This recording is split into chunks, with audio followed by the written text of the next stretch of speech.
как же все-таки снимать вертикальные ролики, чтобы с большей вероятностью набрать заветный 1 000 000 просмотров. Все мы знаем, что вертикальный контент сейчас рулит во всех соцсетях. Он, можно сказать, понизил планку входа для людей в соцсети, потому что таких охватов раньше редко где можно было получить. Сейчас это стало намного проще. Хоть и конкуренция раньше чуть меньше была, конечно, но плюс в том, что в каждой из вот этих соцсетей есть вертикальный контент. И создав одну единицу контента, вы можете дублировать его во все эти соцсети. И тем самым вы увеличиваете в несколько раз вероятность того, что вас увидит клиент или на вас подпишется еще больше людей, а вас узнает еще больше людей. С чего же начать?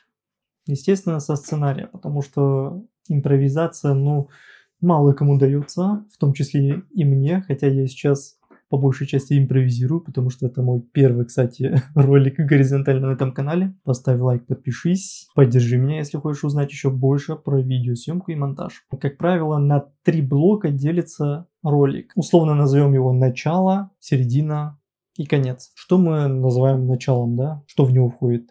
Его еще называют хук, потому что самое главное, я считаю, правило, наверное, всех вертикальных роликов в соцсетях – это заинтересовать внимание зрителя первые 3-5 секунд. Может даже меньше 3 секунд. Потому что если вы сидите в соцсетях, вы замечали, наверное, как вы это делаете, да, как вы скроллите ленту. Вы скроллите ее каждые 2-3 секунды. То есть, если вас не заинтересует картинка, видео или вообще что происходит на экране у вас на телефоне, то вы сразу же смахиваете. Потому что, вам лень смотреть минуту скучное какое-то видео, да.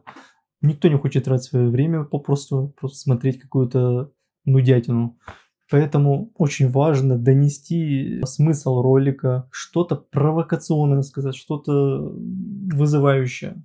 В общем, захватить внимание зрителя на первые 3-5 секунд. Это очень на самом деле важно, и я думаю, процентов на 50 где-то уже это определяет успех ролика. Как мы можем хук сделать? Я не скажу, что я прям супер крутой специалист по хукам, потому что бывают очень какие-то провокационные, можно сказать, на грани, прям морали, может быть, или еще чего-то. Фразы произносятся, действия какие-то совершаются в кадре, вплоть до какой-то дичь может даже происходить в первые секунды, чтобы зритель прям сразу остановился и задумался, что за херня тут происходит, надо досмотреть, вот что он должен подумать. Не обязательно, но это какая-то дичь должна быть. Это может быть, кстати, проблема какая-то, решение которого вы будете рассказывать в дальнейшем в ролике. Вы в первую секунду его обозначаете. То есть человек в первую секунду слышит проблему, которая у него есть тоже, и он остается на вашем ролике, досматривает, потому что он с первой же секунды понял, что туда попал, куда ему нужно. Так что уделите внимание хуку, то есть первым секундам ролика. Далее идет середина, условно так я ее назвал. В середине, как правило, мы подробнее рассказываем про проблему, которая интересует зрителя. К примеру, что-то связано с готовкой, да, например. Вы там провокационно сказали, как приготовить яичницу своему мужу, да, например. Или вы неправильно готовили яичницу всю жизнь. Что-то наподобие этого вначале говорите. И в дальнейшем, если продолжить, после хука вы начинаете больше подробнее рассказывать про приготовку. Как обычно готовят, да, как обычно все делают.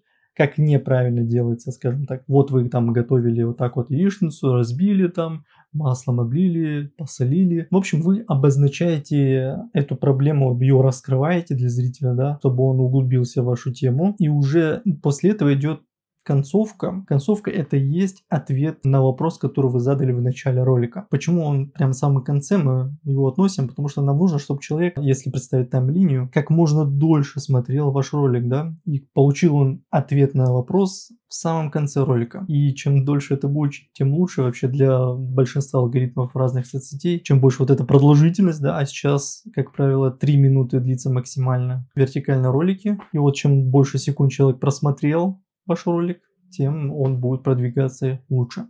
И в конце вы называете проблему. Можно еще прибавить в самом конец, да, то есть призыв к действию, это подписка там, написать комментарий, перейти на профиль. Такого плана, это и есть призыв к действию. Его я, кстати, рекомендую везде делать, в каждом ролике, потому что без вашей подсказки зрителю он сам не догадается, что ему можно сделать, что нет. Так что лучше говорить, чем не сказать. Что ж, у нас сценарий готов.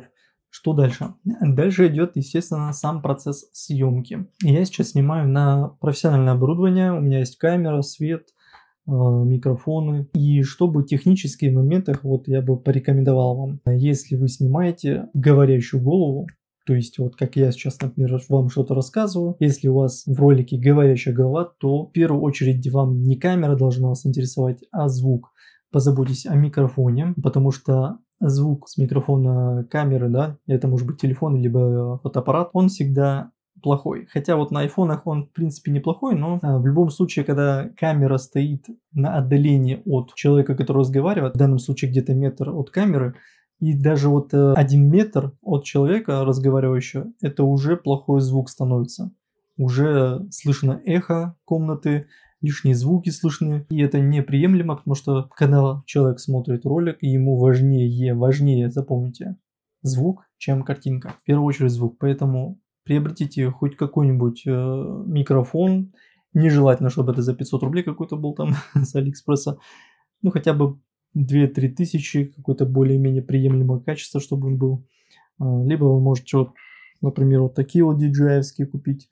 Они не сильно прям дорогие, ну, не знаю, сколько у вас они стоят. Я купил их примерно за 7000 рублей. Ну, после того, как у вас звук есть, естественно, вам из оборудования может штатив какой-то понадобится. И, в принципе, вы можете и на телефон снимать. У меня вот такой старенький iPhone 11. На него я до сих пор все снимаю в соцсетях, поэтому можно использовать телефон, но единственное рекомендую, если на телефон снимается, то я бы все-таки не стандартной камерой пользовался, а скачал бы, к примеру, Blackmagic камера. Там можно вручную все отрегулировать, баланс белого. Если вы не знаете, что это такое, можете загуглить. В общем, все параметры, которые вручную выстраиваются, там можно делать, как, например, в зеркальном фотоаппарате. А для чего это нужно? Чтобы у вас картинка получалась максимального качества, так как если снимать на стандартную камеру того же iPhone или другого телефона, там настройки автоматически выстраиваются, и не всегда эта автоматика правильно срабатывает. Иногда слишком желтить начинает, иногда синить слишком,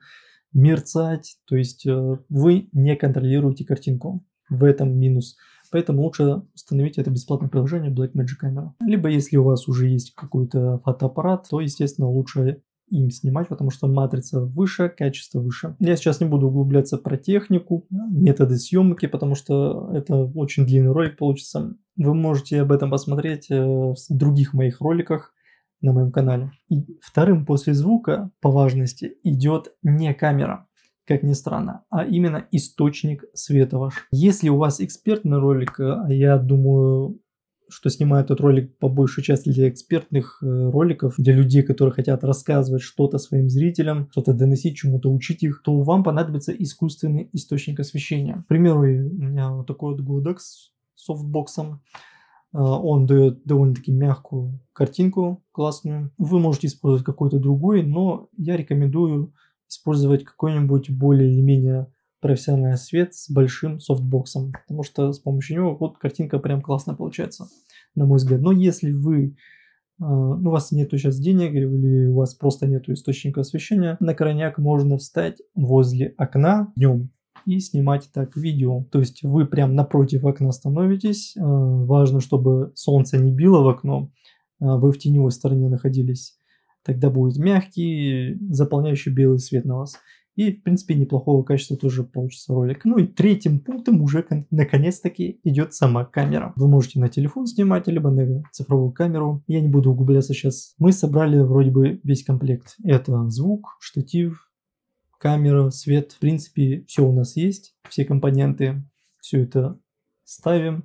И начинаем наконец-таки съемку. Как бы я порекомендовал вам снимать ролики? Ну, в данном случае я говорю о роликах формата типа говорящая голова. По большей части о таких роликах я сейчас разговариваю. У вас есть сценарий, вы можете его подробно расписать, либо вы можете тезисами просто указать, и вы будете импровизировать уже по каждому тезису, раскрывать каждую тему. Можете распечатать, положить это перед камерой, либо заказать телесуфлер и прям, смотря в камеру, читать текст прям.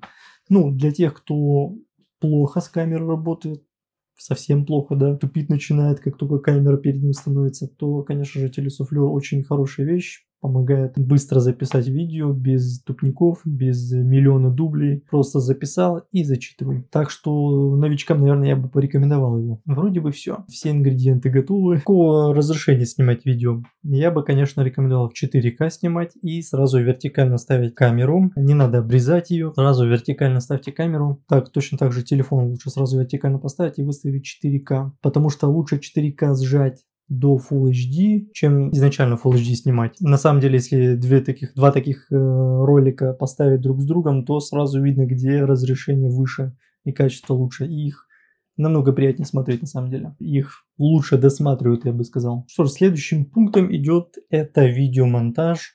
Тут уже придется чему-то подучиться, либо делегировать это вообще, скинуть кому-то монтажеру, заказать монтажу можно, либо, что я порекомендую вам, это обучиться монтажу.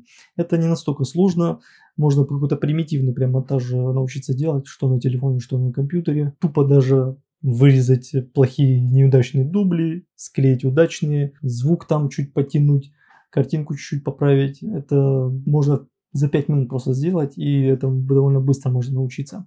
Если говорить о компьютерном видеомонтаже, то есть 3 самых популярных видеомонтажных программы. Это Premiere Pro, DaVinci Resolve и Final Cut. Уточню только, что Final Cut работает только на компьютерах Apple. На телефоне, если монтировать, то сейчас просто безоговорочный лидер, я считаю, это CapCut. Да, там функционал максимально крутой, поэтому на телефоне только CapCut. Что ж, в этом ролике я не буду рассказывать, как вам монтировать. Этому вы можете научиться у меня на канале, либо в моих соцсетях. Кстати, ссылки на все мои соцсети будут в описании ролика. Подписывайтесь и следите. Что ж, монтаж я бы по важности, наверное, на 3-е место выставил бы, потому что можно скучный ролик смонтировать интересно, и тогда человеку будет интереснее досмотреть, а значит будет больше просмотров. Можно спасти многие кадры, многие скучные ролики с помощью видеомонтажа, но тут уже понадобятся навыки. Навыки насмотренности, навыки технических моментов, как это все делать. Так что монтировать тоже придется подучиться. Что же, последний пункт — это публикация вашего контента во все соцсети. Тут уже как вам удобнее, кто в какой соцсети сидит, где кому удобнее. Я бы порекомендовал 3 соцсети, которые реально сейчас могут вам дать настоящий трафик, неплохой. Это Instagram, принадлежит Мета, кстати, запрещенная соцсеть. Это YouTube Shorts и это TikTok. Эти 3 площадки дают настоящий трафик в больших объемах. ВК-видео, Дзен. Я не говорю, что там нету просмотров, но по моему опыту там сложновато набирать просмотры. Очень специфически работают там алгоритмы. Я бы сказал, практически непонятно, как они работают, каким-то рандомным образом. Поэтому вот эти 3 площадки, я бы сконцентрировал все ваше внимание на них. Итак, подытожим, какие пункты нам нужно делать. Это сценарий, это съемка, монтаж и публикация. Из этих 4 пунктов я бы выделил с 90% важностью, можно сказать так, это сценарий. Над сценарием лучше большую часть времени поработать, потому что если сценарий будет хороший, то наверняка ваш ролик наберет просмотры. Вот если у вас все плохо с написанием сценария, то есть чат GPT, пользуйтесь, он очень хорошо помогает. Ну, как минимум, идеи может он вам подобрать какие-то, если вы первый раз сели снимать ролики и не знаете, о чем рассказать. Что еще я хотел бы добавить, это про мотивацию. Соцсети — это такая штука, что тут нету быстрого результата.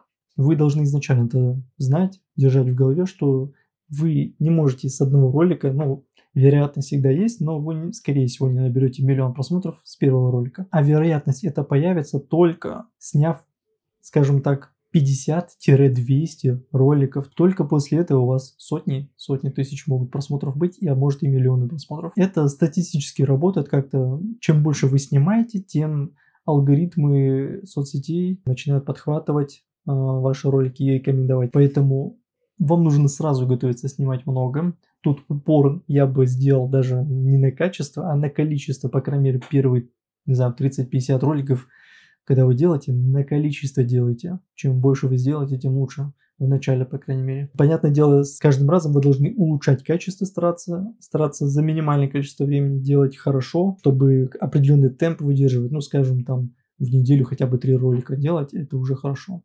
Те, кто набирают бешено подписчиков, те снимают, ну, не то что снимают, публикуют по несколько, по 3, по 5, по 10 есть даже, которые публикуют роликов в день. Вот они очень быстро набирают, но снимать такое количество и монтировать в сжатые сроки, конечно, если вы один, да, сами все монтируете, это практически нереально. Тут команда должна уже быть. Ну, вначале советую вот так вот сделать, стараться как можно больше записать за раз и монтировать побыстрее. То есть можете на монтаж сильно времени не тратить, может он будет более-менее простой, но главное, чтобы он по сюжету, по сценарию был интересен зрителю, информативен. Спасибо, что досмотрел это видео до конца. Подпишись, это мое первое видео, горизонтально первое видео. Я долго решался и буду дальше вам рассказывать о видеосъемке, о монтаже и все, что с этим связано. Все, пока, увидимся.